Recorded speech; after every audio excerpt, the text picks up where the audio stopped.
میرے عزیزو، یہ رات کا وقت، یہ خاموشی، یہ نیند کی آغوش میں ڈوبا ہوا جہاں، اور ادھر عرش سے زمین تک رحمتوں کا نزول ہو رہا ہوتا ہے۔ نبی کریم صلی اللہ علیہ وسلم فرما رہے ہیں، رات کے آخری 3 حصوں میں اللہ تعالی خاص انداز سے متوجہ ہوتے ہیں۔ پہلا لمحہ اللہ اس کتاب کی طرف نظر فرماتے ہیں جسے کوئی اور نہیں دیکھتا، جہاں تقدیریں لکھی ہوئی ہیں۔ وہاں سے کسی کی مصیبت مٹا دی جاتی ہے تو کسی کی آزمائش ہٹا دی جاتی ہے، کسی کے گناہ کے باوجود اس کی قسمت بدل دی جاتی ہے۔ یہ وہ وقت ہے جب لکھا ہوا بھی بدل جاتا ہے۔ بس ایک آنسو، ایک سجدہ، ایک آہ کافی ہوتی ہے۔ دوسرا لمحہ اللہ جنت عدن کی طرف متوجہ ہوتے ہیں، وہ جنت جس کے بارے میں فرمایا نہ کسی آنکھ نے دیکھا، نہ کسی دل نے اس کا تصور کیا۔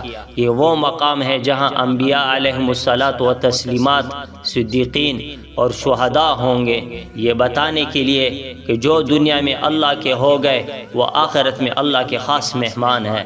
تیسرا اور آخری لمحہ یہ وہ گھڑی ہے جہاں آنکھیں نم ہو جاتی ہیں، آوازیں بر آتی ہیں، اللہ پکارتا ہے، کوئی ہے جو مجھ سے مغفرت مانگے، کوئی ہے جو مانگے میں عطا کر دوں، کوئی ہے جو مجھے پکارے میں جواب دے دوں۔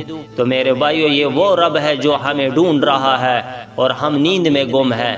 پھر فجر کا وقت آتا ہے، قرآن کہتا ہے وَقُرْآنَ الْفَجْرِ إِنَّ قُرْآنَ الْفَجْرِ كَانَ مَشْهُودًا، یعنی فجر کی تلاوت مشہود ہوتی ہے، یعنی اللہ اور اس کے فرشتے خود اس کے گواہ بنتے ہیں۔ تو میرے بھائیو، رات کا آخری وقت مت ضائع کرو۔